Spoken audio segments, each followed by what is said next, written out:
Very important book from Utah. Oh. Lara ka wo le kusia. Se ole ka yala nga mo ka kore au sui fa yungi ke le Utah.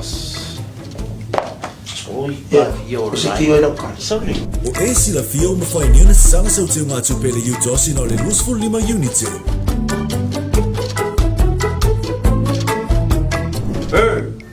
Ai fa le o mea.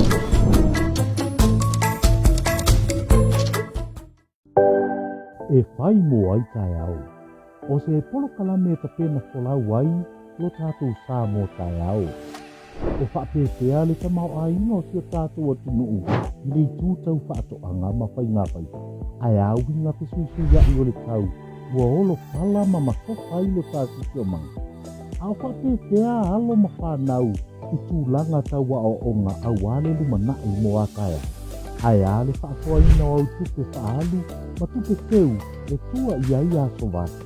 Whaapu te alau whaamua mua, o le ate le tele o loto i tua maloloina. Ioe, o te tili e whaapuku manaku. Ai o te kaiala, e hoe ai lo tātou tā, a wāse tā mua manuia. Mana tua, o lau e lulu nei, e te toe tele Taeao. E whai mo ai Taeao. Au ina atu le tu la e balu, i pō asa whaile, ma toi au ina atu, i le asa sā, i le āwha o le kasi. E whai mo ai Taeao, mai moa i la wala ata o le tili lima, ma le polo kalame, e whai mo ai Taeao.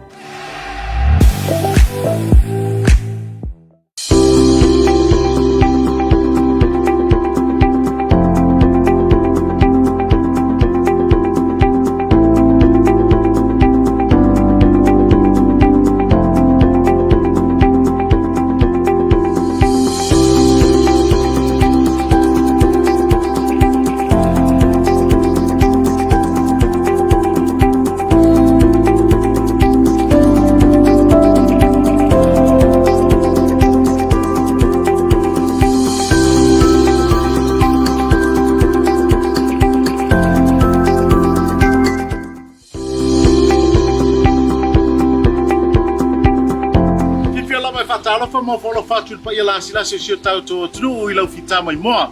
Pela po folo sila fia. Ya ole tato pol kalame e fai mo i Taeao. Mana to foi ole. E la mar foi tau ole tru. Tato wololo pitova. E foi tau ole tru fai mai. O lau e lulu nei e te sele le aso Taeao. Pela ona ile nei fa mo ole tato pol kalame e fai mo i Taeao. O lona winga. Ole ala atina te fatino nei le aso nei. Ia e te mana tua Taeao, mai te tua i mo le aso Taeao. O lewa tala malai le tātou polo kalame. Ina ua auto ai tau no mai uta nei i le nofuanga le nei alisa. O se nofuanga, o se waainga e peilava ua e mai moi au se Talia, New Zealand, Peritania, i tūlanga foi tau whātoanga, ai mai se lava i tūlanga tau lafu manu. O le teiminela, o le au si mai lau mai mua, se o a ngai atu lava i se i tala noa foi. Ma se tasi o fai whatoanga i longa i tono tātou tunu. Ai mai se lava tūlanga tau la pālangi. Smelo mai mo.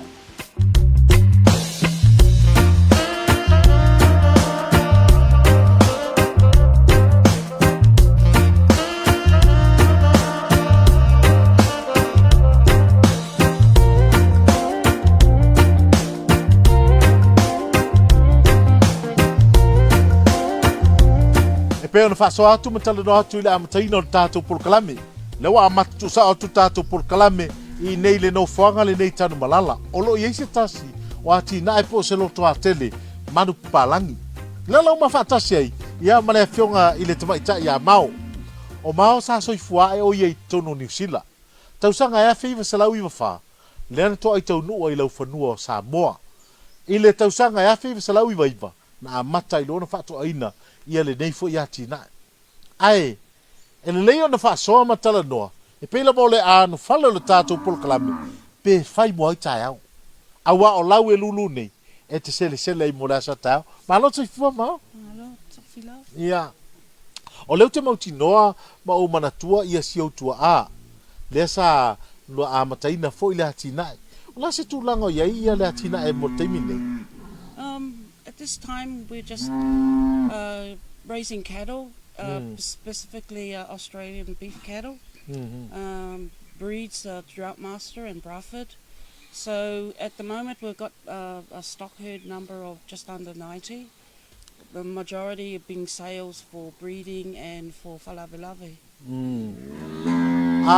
O leo te mai tauina ia o le tele lava fo ia whaatinonga o ngā luenga matulanga uma e pe o nei ai ia le whaapupu ina o seu o povi o le sele ina o atingi vai matulanga o le te whaatinoina mo le teimile nei o le mafuanga. Well, because Samoa is a volcanic island, it's kele maa. Yeah. So le versa o bovi le vai, their legs, their hooves. So you have to trim them, otherwise the injury will infect the leg and then infect the kino and pele me ola the mangu. Yeah. Ala mafuanga wa leo na alulo mafau i nei tua i ngā tinae al tūlanga tau o ina ia sa i New Zealand ma tūlanga tau ngā luenga e le leile tūlanga tau o. Ole me momo o lau kama o tawhai ngata boongo o William Hall. He's the one that started the farm. I was just his follower, and so whatever Dad wanted, I learned off reading books on the internet and going to the University of South Pacific, doing a degree in agribusiness. And so what I learned from that was to implement and go follow through to on the farm. But most of the farming is my father, because when we originally started the farm, we grew the galo, and then we exported ourselves to New Zealand, and then he diversified into cattle. The last live shipment was in the end of 2002, where we brought 15 heifers, Drought Master and Bradford, Australian breeds. And so that started our herd off. And then the future generations followed through with the offspring. And then in 2015, the Ministry of Agriculture had a project, SASIP, which we, 7 farmers from Apolu and 4 from Sava'i were chosen as cattle multipliers. And so we leased the bull. He was about 2 or 3 years at the time, purebred Drought Master. And so he's the father of the majority of the offspring. We do have other breeding bulls, crosses between Drought Master and Santa Gertrudis, but majority of the offspring are the Australian purebred Drought Master, because they're good for the tropical climates. Yeah. O leo whai loa e mao le tūlanga tau a oina foi e te kri sa maua i le tūlanga foi tau na lue whawhatoang. O le e mai tau watu le fau e tapeneina tūlanga o tui ma a waia le puipuia le o manu palangi i tūlanga tau wha. O le ale tūlanga o whatinoina tūlanga le? O le e whanga le pour-on drench, because e masangi e moa le liver care, but that's an oral drench, and that's where you put the syringe in the mouth. But the problem with that for our farm is that you need a head bale to hold the head, and you also need many workers to hold the bovi. But for safety-wise, my father found in New Zealand a pour-on drench. It's a backpack you carry around with a gun, and you just whanga the back of here down to the withers, and the chemical is quickly absorbed into the skin and kills the internal parasites, which cause diarrhea to the animal if you leave them grazing in a block for too long. So the life cycle of the whatever the insect is, that the worm, it's the worms, intestinal, we try to rotate blocks every 4 weeks. That's good if you've got a lot of land. We have 100 acres here. So we also introduced, with the help of the Ministry of Agriculture, livestock, planting sectaria. And because back in 1999, the entire place was planted with taro. So it was the Vaupalangi that was growing here, but must have been through the Kiapula bring from other farmers that introduced invasive species like the Navua sedge. They call it tusei. It's a rhizome, the root system. You break it off, it regrows, very hard to get rid of. You can burn it off, but I don't like to use chemicals. Yeah. Ole manu lewa ye le taimil nei. It's just under 90, the head. Yeah, because kele kangaka our family home in Rotopa has a sign out displayed there for cattle for sale. So e kele ka ngaka whakao povi just ring up. O le se tau whatai tai o iai ia le manupalangi whaalawe lawe le teimini. E o maka kasi a wheli masalau, alolunga, and for breeding. E fua le size. Yeah. For breeding, it starts that same price depending on the size of the animal, because different growth periods. Some animals could be older in months to others, and so it varies in price. Yeah. O le tūlanga na le pe ona iai ia le tātou a porkalame me whai moai Taeao. A tanga iai pe ona a sau noa mau. I le tūlanga o le tau o le manu palangi e tasi le olo iai. O se matua tu petele la. O le fwela uwhaaria. I le tūlanga e pe ona iai. A le lei ona te pua e atu nei. Ngā lo ngofo ai o mai tangata. E whaatau atu ia manu palangi. Lona winga. O le taimi o lulunga, ma le taimi o le seselenga, na o lutali lafa. O si mai pelo mai moa, o leo la amanga i atu. Se kau whai e kulama se ngā ruanga i povi, a e mese lama tūlanga fwoi lele, o le wha po o la tau seu, ne te o lawe lawea, le anga lewa kele la piki. O si mai pelo mai moa. E whai moa i Taeao. O se polo kalame ta pena wholau wai, lo tātou Samoa Taeao. E whapepea le tamau ai no sia tātou atu nuu, i le tūtau whaatoanga ma whai ngā whai. Ai au inga te suisu ia i o le tau, ua olo pala ma makofa i le tātou sia manga. Au whapepea alo ma whanau, i tūlanga tau wa o onga au ale lumana i moa kaya. Ai ale whaatoa ina o au tupe whaalu, ma tupe teu, e tua ia ia sovati. Whapepea lau whaamua o le ate le tele o loto i tua maloloina. Ioe, o se tili e whaatuku manake, ai o se kaiala e hoe ai lo tātou tā, a wāse tā moa manuia. Manatua, o lau e lulu nei, e te toe tele Taeao. E whai moa ai Taeao. Au ina atu le tu la e balu, i pō asa whaide, ma toe au ina atu, i le asa whā, i le āwha o le kasi. E whai moa ai Taeao. Mai moa i la wala ata o le tili lima, ma le polo kalame e whai moa i Taeao. Aso le kaule. Jo le feri. Aso le level 3 le. Level 3? Level ka kung mo feko. Le ne ngon mele, you toss. Ja, kau. Yo fai polo pale. Yo.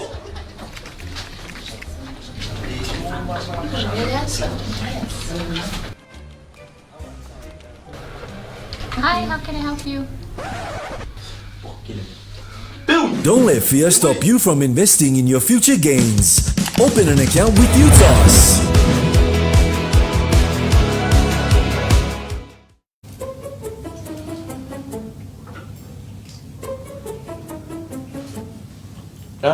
Excuse me, brother. Sorry to bother you. What are you reading? Just a very important book from UTOS. Oh. Ulara ka wo le kusia. Se ole ka yala ngā mō ka kōre au sui whai ngike le UTOS. Oi, O se ki oe rau kari. Sorry. O e sila fio mo fai niuna sanga sau te ngā tupele UTOS ino le lusful lima unity.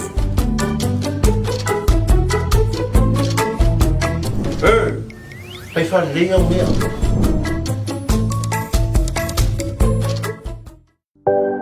E whai moa i Taeao. O se polo kalame ta pena wholau wai, lo tātou Samoa Taeao. E whapepea le tamau ai no sia tātou atu nuu, i le tūtau whaatoanga ma whai ngā whai. Ai au inga te suisu ia i o le tau, ua olo pala ma makofa i lo tātou sia manga. Au whapepea alo ma whanau, i tūlanga tau wa o onga au ale lumana i moa kaya. Ai ale whaatoa ina o au tupe whaalu, ma tupe teu, e tua ia ia sovati. Whapepea lau whaamua o le ate le tele o loto i tua maloloina. Ioe, o se tili e whaatuku manake, ai o se kaiala e hoe ai lo tātou tā, a wāse tā moa manuia.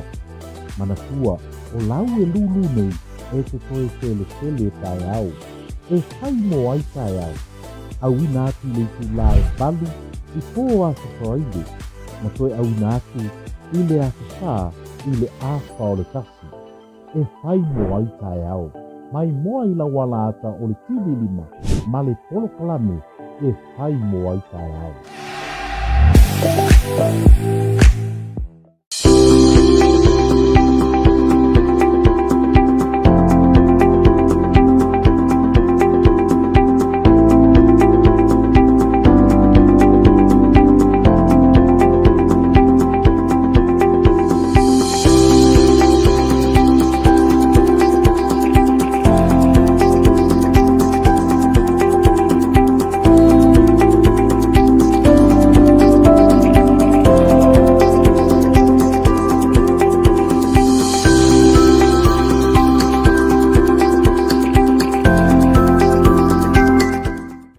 O lewa e mai mo mai pe ona iai ia le saunoanga mau le tūlanga fo i o loo iai ia whatuanga. Pe la mauna utala no atu i le ano whale o tātou pōkalami. E whai mo i Taeao. O lau e lulu nei. E te toi sere sele lumana. Le lai pe ona iai ia le wha mai te fo le nei pōkalami ai maisa la vai le tūlanga o le atina e mau. Le sa ia tau mo whai a pele ma wha putu fo i ma atina le tūlanga pe ona iai manu palangi. Le o tāua. A felima se lau tau o le povi e tasi. Ia o nāra sa whai lava. Ma tali. Le tamau a inga sa saa mai. O le a felima se lau ria. E fua i le saiso le povi. Pe ona iai ia le tūlanga. Ia o le whatoanga. Ai usi mai pelau mai moa. Wa ngā ia kulava i. Si kau kilo fo le kulanga o le whatino ina. Ia e pe ona iai. Mau. O lena ta ua fo le tūlanga fo i le aile. Whapu ina o atingi vai. Se o povi o lai whatino ino tūlanga le. E kuli mai povi ko konga le raceway o le stockyard. Yeah. O le raceway e whanga peipa to go ofi ka sila povi. Ka lesi povi.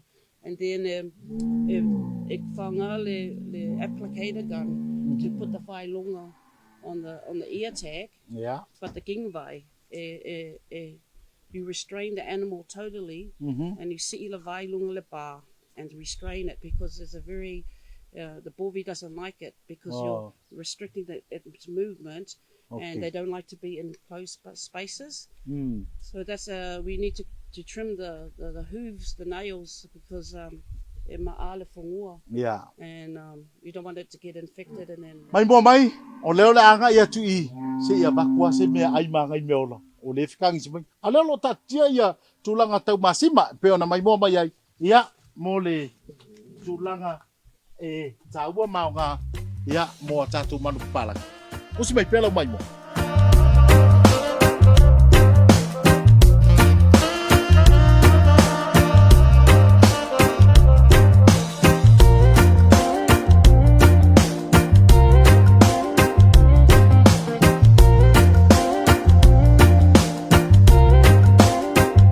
E pei ona tau mwhai atu. So se whai whātoanga lafumana.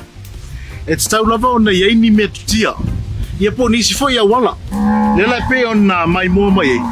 O le vainga le nei le tama le alu i le ma ta vale. Ia po le tise. E mawhai ona tatai mai te tonu ia manu palangi. Ai mai se lava i kama fo ia whai seng. A wala tūlanga le ei. Ia o le pala le nei a pai e le tino le manu palangi. E pei e se le whalongona foi le e ngatete. O le mafuanga le nai whao ngai foi e le au whaila fumanu. Ia lea foi tua i ngā mea tutia. Ia whai ngō fie leo na si tai ai. E a ngā i lesi vau, mō lesi vau, pe au ina vavai pā. E le ngata lai lea. Lea o mai mō mai ia o le skoki a lea. Whai ngō fie pe ona tā ua e mau. Whai ngō fie ona au mai tutonu ia manu palangi. Ia mō le whaalaloina lea. Ia pēwha pēwha fo o toa i tau nuu ni whaataunga i te tono le loto a. Le lai pēo na mai moa tu ai. Lao lo tau ma whai nisi fo o lau whainga luenga mau. Ina ia tatai uma mai ia manu palangi i te tonu i ia awale mai moa ngā siota totonu i tu langa o lo whaatinoi. Ia nei au una. Osi mai pēlau mai mea.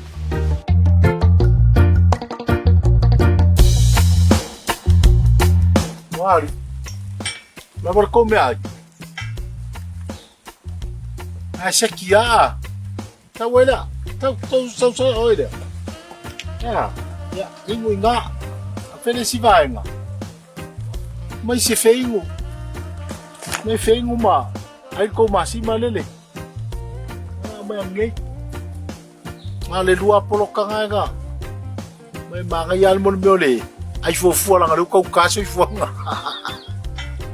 o le sile tu langa mai tawina pe ale lele la fumanu malawatina e tapena nei ya wafo ya ele fie tala noi tangata wa telefone taimi tala no ai tau langa matangata mana ya lu tsauta tino funo fom tala noi I nei atamanu awata te toa I mo Taeao ole mai moanga na pe na el tato por kala me fai moi Taeao ole tulanga le lei pe ona tala no ma faso atu o lau te pena nei e te manui ai Taeao pela bona sila fia tala lava ya tu spaia ole tele lana lulu e tele foi lana sele nela pe ona ia le mai moanga ile nei foi to inga tina e savalia ne lava le povietas a lau foi tauina la felima se lau aluanga ilunga no inga alu afi ile povietas oh a leisa na luanga telo fatinoina na le bava inga la toso le pa de no fole ton ole taurunga na tato por kala me peona yai e fai mo ai Taeao to tu tau mai vai aso asau I sona fa pupu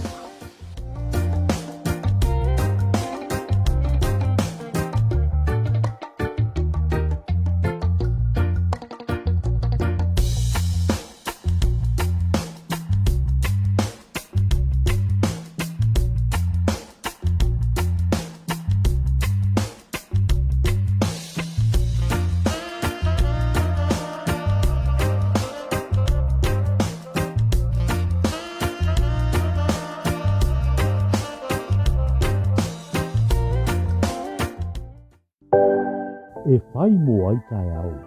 O se polo